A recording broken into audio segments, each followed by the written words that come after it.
Hello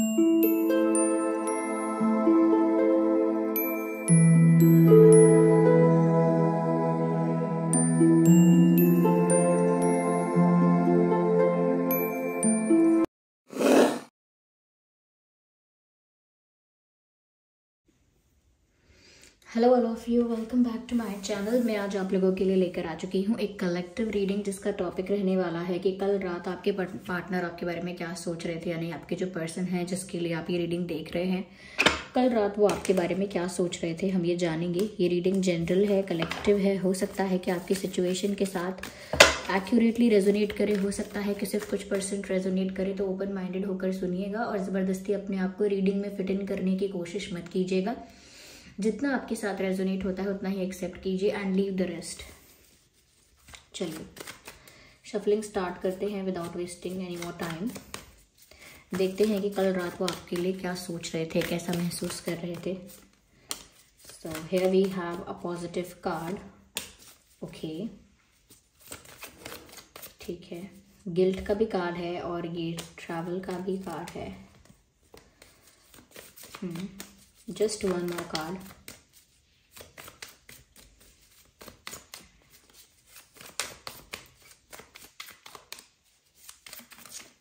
okay, so एक outsider का भी कार्ड आया है यहाँ।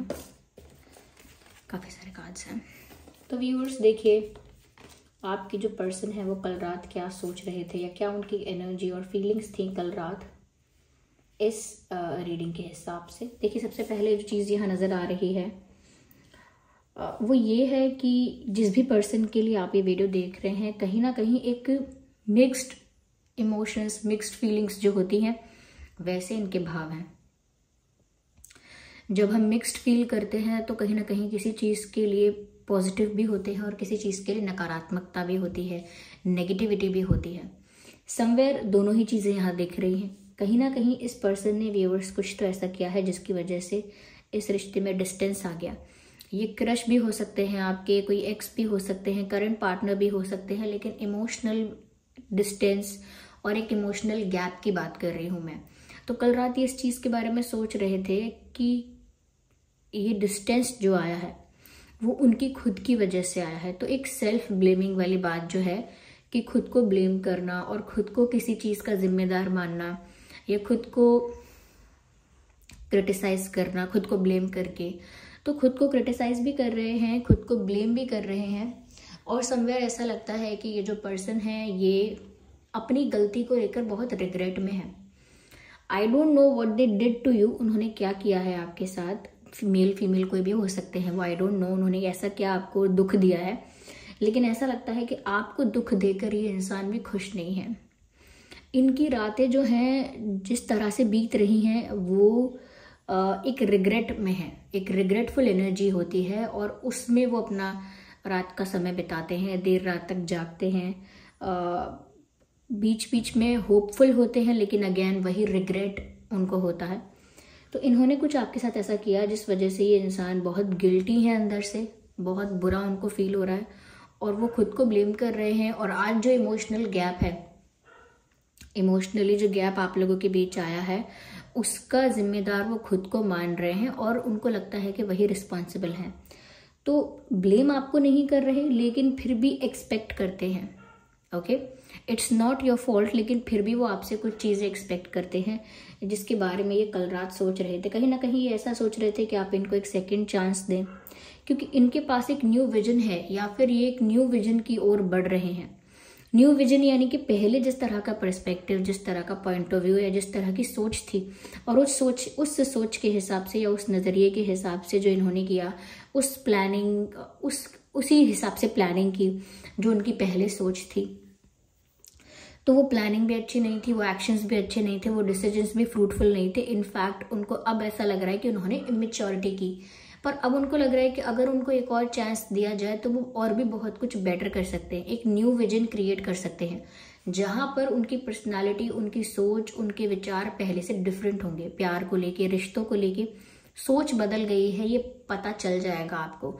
तो क्यों वो चाहते हैं कि आपको पता लगे? क्योंकि वो आपका विश्वास फिर से जीतना चाहते हैं। I think you don't trust this person any more, क्योंकि अगर आप इनको ट्रस्ट करते तो इनको आउटसाइडर की तरह फील ना होता। यहाँ पर एक आउटसाइडर का भी कार्ड आया है।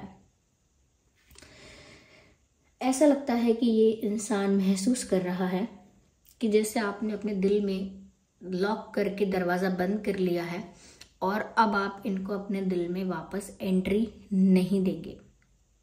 The doors are locked and guarded. तो कहीं ना कहीं आपने अपने दिल के दरवाजे, अपने लाइफ में ऐसे बाउंड्रीज सेट कर लिए हैं, अपने दिल के चारों ओर ऐसा डिफेंस सिस्टम एक्टिवेट कर दिया है, ऐसा डिफेंस मैकेनिज्म एक्टिवेट किया है कि कोई भी इंसान, स्पेशली ये पर्सन, आपके दिल में इतनी आसानी से वापस जगह नहीं बना सकते या वापस आपका दिल इतनी आसानी से जीत नहीं सकते। उनको भी ये बात पता है, उस वजह से और फ्रस्ट्रेट होते हैं क्योंकि अभी ये आसान नहीं रहा। अगर पहले व्यूअर्स आप आसानी से इनसे इम्प्रेस हो गए थे या आसानी से इनके प्यार में पड़ गए थे या आसानी से इन पर विश्वास करने लगे थे, इनको चाहने लगे थे, तो अब इतना ईजीली आप इनको वापस ट्रस्ट नहीं करेंगे।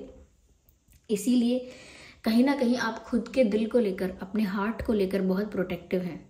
आपको नहीं चाहिए कि बार बार आपका दिल टूटे, तो अपने हार्ट को लेकर आप बहुत प्रोटेक्टिव हैं और इसीलिए एक्स्ट्रा डिफेंस रखते हैं अपने दिल को प्रोटेक्ट करने के लिए और रेजिस्ट करते हैं। आप भी बात करना चाहते हैं, आपका भी मन करता है उनकी आवाज़ सुनने का, उनसे मिलने का, उनसे बात करने का, लेकिन ये जो रेजिस्टेंस है, ये अंदर से जो फियर है आपके अंदर के, आपको डर है कि कोई आपको चीट करेगा, आपको डर है कि लोग आपको मैनिपुलेट करेंगे, आपसे झूठ बोलेंगे, आपको बिट्रे करेंगे, तो ये डर बैठ गया है। और आप फिर कितना भी इस पर्सन को चाहते हो या कितना भी लाइक करते हो, कितना भी अट्रैक्ट होते हो इनकी तरफ, लेकिन बार बार वो जो डर है, वो जो फियर है, वो बार बार आपको रोकता है आगे बढ़ने से, आपको मना करता है। ये वो चीज़ जानते हैं कि आप पीछे हट रहे हो। Okay, you are going backward, you are not coming to this person और you are not open enough. आप ओपन नहीं हो इतने कि आप इनको अलाउ भी करो अपनी लाइफ में। तो उस वजह से ये पर्सन आपकी लाइफ में एक स्ट्रेंजर की तरह, एक स्ट्रेंजर, एक अजनबी, एक थर्ड पर्सन की तरह फील कर रहे हैं कि हम दोनों में मैं कब से थर्ड पर्सन बन गया या मैं कब से थर्ड पर्सन हो गई। तो अब खुद उन्हें थर्ड पार्टी जैसा या थर्ड पर्सन जैसा फील हो रहा है। ऐसा नहीं कि आप किसी और को डेट कर रहे हो इसीलिए फील हो रहा है, एक स्ट्रेंजर की तरह फील हो रहा है, एक आउटसाइडर की तरह कि जैसे अब क्या आप मुझे अपना नहीं मानते, क्या हम पराये हो गए। तो एक पराये इंसान की तरह, एक गैर इंसान की तरह वो महसूस कर रहे हैं क्योंकि उनको लग रहा है कि आप ऐसा महसूस उनको करवा रहे हो, इतने ज़्यादा क्लोज्ड ऑफ हो गए हो, इतने ज़्यादा इतने ज़्यादा डिफेंसिव हो गए हो। तो अपने दिल के दरवाजे आपने इस तरह से बंद कर लिए हैं जैसे आप इनको कोई अपने दिल से बेदखल कर रहे हैं। Get out from my heart इस तरह से, and don't ever come back. तो इस तरह से उनको लग रहा है कि आपने उनके लिए अब स्पेस नहीं छोड़ा है कि कहाँ से वो अप्रोच करे, कहाँ से वो अपोलोजाइज करे। There is no space. अब कोई मुझे कांटेक्ट कर पाएगा तब तो सॉरी बोलेगा ना, कोई मुझसे मिलने आ पाएगा तब तो मेरे आगे मतलब रो सकता है या कुछ भी कर सकता है। तो वो स्पेस ही नहीं छोड़ा है जहाँ पर कुछ हो सके। तो उनको लगता है उन्हें सेकंड चांस मिलना चाहिए। इस बारे में सोच कर पॉजिटिव होते हैं कि नहीं, मैं होपफुल रहूँगा या रहूँगी, मेरे पास, मैं अपनी सोच को बदल के जो एक नए सिरे से शुरू कर सकते हैं मैं वो करूँगा। न्यू विजन, यानी कि एक नए तरह से एक गोल सेट करना, एक विजन सेट करना कि अब जो हुआ है वैसा नहीं होने देना है, कुछ बेटर करेंगे। They will become the better version of themselves, यानी खुद का ही एक बेटर वर्जन बन के दिखाएंगे आपको, खुद का ही एक बेटर फॉर्म में आएंगे। तो वो मेक श्योर करना चाहते हैं ये चीज़ कि वो बदल जाएंगे या बदल गए हैं, और इस बारे में कल रात सोच रहे थे। लेकिन जो साथ साथ चल रही है फीलिंग, पेनफुल या रिग्रेटफुल मैं कहूँगी कि वो साथ साथ पैरेलल चल रही है। कितने भी होपफुल हो जाएं, कितने भी पॉजिटिव हो जाएं, पर साथ ही साथ ये जो गिल्ट चल रहा है उससे ये बहुत फ्रस्ट्रेट होते हैं। उससे उनका जैसे सर दुखता है और बहुत सारी पुरानी बातें याद आती हैं। ऐसा लगता है कि जैसे बस कहीं छुप जाएं जाके, बस कहीं मुंह ना दिखाएं किसी को, डिसअपेयर हो जाएं, इनविजिबल हो जाएं, और या बस कैसे भी इस दर्द को, इस रिग्रेट को, इस पेन को कोई इनके अंदर से डिलीट कर दे, वैनिश कर दे। उस मेमोरी को जहाँ इन्होंने इमेच्योरली बिहेव किया, किसी को हर्ट किया, यानी कि आपको हर्ट किया, और उसके बाद फिर रियलाइज करने में बहुत देर लगा दी, तो वो सब चीज़ें उनको अंदर से भी कमज़ोर कर रही हैं। मेंटली तो पीस मेंटेन है ही नहीं, मेंटल पीस जो है बेसिक जो है वो डिस्टर्ब है। तो जैसे इनको बहुत हेडेक होता है या बहुत हैवी फील करते हैं या बहुत गिल्टी फील करते हैं और उस वजह से बहुत फ्रस्ट्रेट होते हैं। अब आपके सामने फ्रस्ट्रेट नहीं हो सकते या फ्रस्ट्रेशन शो नहीं कर सकते, तो फैमिली के साथ, फ्रेंड्स के साथ और लोगों के साथ इनकी फ्रस्ट्रेशन निकलती होगी। घर में छोटी छोटी बात पर उल्टे जवाब देना या झगड़ा कर लेना, या दोस्तों के साथ छोटी सी बात पर बुरा मान जाना, ओके, या स्ट्रेंजर्स में थोड़ा सा भी कुछ होना तो स्ट्रेंजर्स को भी सुना देना। तो कहीं ना कहीं वो इसीलिए क्योंकि एक इमोशनल बैलेंस जो होता है इंसान के अंदर वो इन्होंने खो दिया है उस गिल्ट की वजह से। तो जब इंसान खुद से ही नाराज़ है तो वो कहाँ से किसी को पीसफुली डील करेगा और वो कहाँ से किसी को रिस्पेक्ट और खुशियाँ दे पाएगा उस वक्त जब वो खुद फ्रस्ट्रेटेड है। तो जब तक आप इनको फगिव नहीं कर देते, जब तक आप इनको फगिव नहीं कर देते, माफ़ नहीं कर देते और उस चीज़ के लिए इनको तसल्ली नहीं मिल जाती कि हाँ इनको माफ़ कर दिया गया है और इनको एक नया मौका दे दिया गया है, तब तक ये इंसान थोड़ा फ्रस्ट्रेटेड रहेगा भी। तो कल रात भी इनकी गिल्ट में बीती है और थोड़े से होपफुल हुए, लेकिन फिर वही देखते हैं कि आप डिफेंसिव हैं, रेजिस्ट कर रहे हैं, आपने अपने आप को सिक्योर कर लिया, प्रोटेक्ट कर लिया, इनको नहीं आने देंगे। यहाँ पर ऐसा भी लग रहा है व्यूअर्स कि अगर आप लोगों के बीच लॉन्ग डिस्टेंस है, अगर है, तो कल रात ये पर्सन आपके पास आने के बारे में सोच रहे थे कि वो कितनी भी दूर आप रह रहे हैं, कहीं भी आप हैं, वो आपसे मिलने आए। इफ़ नॉट दैट तो वो आपके साथ कहीं ट्रैवल करे, ऐसा सोच रहे थे। हो सकता है रिसेंटली आपके पर्सन ने कहीं ट्रैवल किया है, या हो सकता है कि आने वाले कुछ दिनों में वो ट्रैवल करने वाले हैं। सडन कोई प्लान भी हो सकता है ट्रैवलिंग का, या फिर इस इंसान का डिज़ायर है कि ये आपके साथ ट्रैवल करना चाहते हैं। ये आपके साथ ट्रैवल करना चाहते हैं, ऐसा भी डिज़ायर हो सकता है। मुझे नंबर 8 यहाँ पर इम्पॉर्टेंट लग रहा है और ऐसा लग रहा है कि आपके पर्सन ये जो है ये रात में कुछ मैनिफेस्ट करने की कोशिश करते हैं। वो मैनिफेस्टेशन सक्सेसफुल होता है नहीं होता, क्योंकि मुझे नहीं लग रहा कि वो मैनिफेस्टेशन सक्सेसफुल हो रहा है जो ये कर रहे हैं, क्योंकि नेगेटिविटी बहुत है, टेंशन, स्ट्रेस, गिल्ट बहुत है और ऐसी नेगेटिव एनर्जी में कुछ भी चीज़ मैनिफेस्ट नहीं हो सकती। It's next to impossible. तो अगर कुछ मैनिफेस्ट कर रहे हैं, क्योंकि लग रहा है कुछ मैनिफेस्ट कर रहे हैं बट इट्स नॉट वर्किंग, तो उसका भी फ्रस्ट्रेशन है कि मैं मैनिफेस्ट कर रहा हूँ कुछ लेकिन ये काम नहीं कर रहा, तो उससे भी उसकी वजह से वो गुस्सा और बढ़ रहा है। तो उस वजह से और भी ब्लॉक होती है मैनिफेस्टिंग। तो इनके लिए अभी सिचुएशन अच्छी नहीं है। कल रात ऐसा लगता है कि ये पर्सन जो है मेमोरीज कलेक्ट कर रहे थे, कुछ पास्ट मेमोरीज ऐसी हैं जिनको चेरिश भी कर रहे थे, याद करके मिस भी कर रहे थे। वो सब कुछ अपने दिमाग में रिक्रिएट करना, फ्लैशबैक में जाना, फिर मिस करना उन चीज़ों को। That was happening. Okay, just a second, मुझे ये डेक यूज़ करनी है। काफ़ी दिन हो गए ये डेक भी हमने यूज़ नहीं किया और आज मुझे ऐसा लग रहा है कि मुझे डेक यूज़ करनी चाहिए। Just a second. So here we have this deck। और देखते हैं अगर कुछ भी रोमांटिक फील कर रहे हैं तो क्या फील कर रहे थे कल रात आपके लिए ये। देखिए नाइट का ही कार्ड आ गया है, दैट इज़ ब्यूटीफुल। जैसा प्रश्न पूछा है वैसा ही कार्ड आ गया है। Be in the present and dream of future, when we dream everything is possible. Again मैंने वही कहा ना कि कुछ तो मैनिफेस्ट करने की कोशिश कर रहे हैं and that is clarified with this card. ये बात क्लैरिफाई हो गई कि ये इंसान चुपचाप अकेले बैठे चांद सितारों को ताक रहे थे, या चुपचाप बैठे थे, रात में जाग रहे थे, सोए नहीं है ऐसा लगता है, और भविष्य के सपने सजा रहे थे। दे वर ड्रीमिंग अबाउट फ्यूचर। मैंने कहा ना उनके पास एक न्यू विजन है, वो सब कुछ नए सिरे से शुरू करके सब कुछ ठीक करना चाहते हैं, because they have a plan. तो इसीलिए वो सब कुछ नए सिरे से शुरू करके सब कुछ ठीक करना चाहते हैं।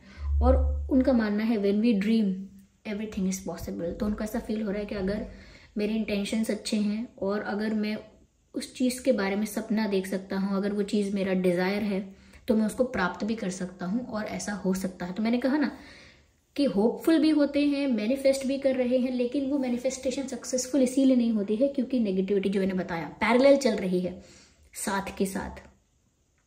तो यहाँ पर ये डे ड्रीमिंग भी कर रहे हैं, जिसे हम कह सकते हैं जागती आंखों से ख्वाब सजा रहे हैं, विश्वास कर रहे हैं कि ये पूरे हो सकते हैं, और इसी को मैं कह रही हूँ manifestation process. But this is not working. तो वो जब वो काम नहीं करता है तो उनका स्ट्रेस बढ़ जाता है।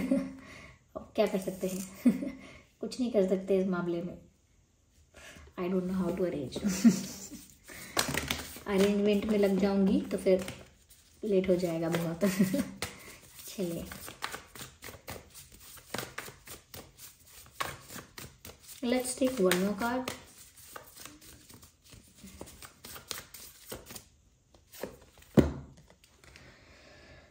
They are looking at your picture, so they are cherishing the memories. Again वही सब है जो मैंने अभी आपको बोला, वही चीज़ें क्लैरिफाई हो रही हैं। इसीलिए कभी कभी क्लैरिफिकेशन कार्ड्स निकालना इतना भी ज़्यादा इम्पॉर्टेंट नहीं होता, इतना वर्थ नहीं होता, क्योंकि यहाँ पर वही बात आ गई। Each and every situation has an opportunity to grow and find love. तो अभी भी वो होपफुल हैं और अभी भी वो इस सिचुएशन में भी आपके बारे में सोच रहे हैं, आपकी तस्वीरें देख रहे हैं, पास्ट मेमोरीज को रिकलेक्ट कर रहे हैं, जैसे पुराने चैट्स पढ़ना, कॉल रिकॉर्डिंग्स सुनना, पुराने पिक्चर्स को देखना और मैनिफेस्ट करना उस प्यार को दोबारा। उनको लग रहा है कि अब हमारे बीच अगर एक गैप आया है तो ये अच्छा है, कम से कम मुझे अपना प्यार तो रियलाइज़ हुआ है। ये गैप आया इसीलिए मैं आपको मिस कर पाया, वरना कभी मौका ही नहीं मिलता कि कभी मैं आपकी कमी भी महसूस करूँ। तो हर चीज़ का पॉजिटिव एस्पेक्ट देखने की कोशिश कर रहे हैं। आई एम नॉट सेइंग कि ऐसा ही कर रहे हैं और ऐसा ही हो गया है, no, they are just trying कि वो सिचुएशन का पॉजिटिव एस्पेक्ट देखें। वो देखें कि इस गैप की वजह से उनको आपके प्रति प्यार रियलाइज़ हुआ, इस गैप की वजह से उन्हें अपनी गलती भी रियलाइज़ हुई और कहीं ना कहीं आज वो उन मेमोरीज़ को चेरिश कर रहे हैं, मिस कर रहे हैं। तो उससे उनको और पता लग रहा है कि आप उनके लिए कितने इंपॉर्टेंट हो, कितने प्रीशियस हो। तो उनको लग रहा है अभी भी इस सिचुएशन में भी मेरे पास अपॉर्चुनिटी है कि अभी भी मैं इस सिचुएशन में इस प्यार को ग्रो कर सकता हूँ और अपने प्यार को प्राप्त कर सकता हूँ या कर सकती हूँ। So they are just being positive, they are just being hopeful, क्योंकि उनको वो चाहिए ही चाहिए। वो गिल्ट में लॉन्ग टर्म तक नहीं रहना चाहते हैं। ओके तो ये कल रात उनकी फीलिंग्स थी व्यूअर्स। सो आई होप ये रीडिंग आपके लिए हेल्पफुल और रिलेटेबल रही है। यहाँ पर देखिए कुछ नंबर्स मुझे इंपॉर्टेंट लग रहे हैं, नंबर 8, 18, 28, ओके एंड 12 इम्पॉर्टेंट हो सकता है यहाँ पे। और मुझे ऐसा लगता है अगस्त इम्पॉर्टेंट हो सकता है महीना, मई इम्पॉर्टेंट हो सकता है मई, और 5, 15, 25 इम्पॉर्टेंट हो सकते हैं। ये 5 दिन, 5 हफ्ते, ये 5 तारीख हो सकता है, या 5 साल, 5 महीने भी हो सकता है, जैसे 8 महीने, 8 दिन, 8 हफ्ते, ऐसा हो सकता है। ओके 3, 13, 23 तो मार्च हो सकता है, एंड जून हो सकता है एक इम्पॉर्टेंट मंथ। और दिन 3 दिन पहले, 3 दिन बाद, 3 हफ्ते, 3 महीने, 3 साल, ये कुछ डेट्स और नंबर्स यहाँ पर चैनल हुए हैं। आई होप ये आपके लिए थोड़े बहुत हेल्पफुल हों, क्योंकि ये यहाँ चैनल हुए हैं। ओके या so this was the reading. I hope ये रीडिंग आपके लिए हेल्पफुल रही थी। अगर ये रीडिंग थोड़ा भी गाइड करती है आपको, थोड़ा भी रिलेट कर सकते हैं इससे आप, तो वीडियो को लाइक ज़रूर कीजिएगा व्यूवर्स, और कमेंट करके बताइएगा कितना % आपके सिचुएशन के साथ ये रीडिंग रेजोनेट करती है। अगर आप नए हैं तो सब्सक्राइब करें, बेल आइकन को प्रेस करना ना भूलें। चलिए फिर मिलते हैं अगली रीडिंग में, तब तक के लिए bye bye family, bye bye angels, love you all, bye bye.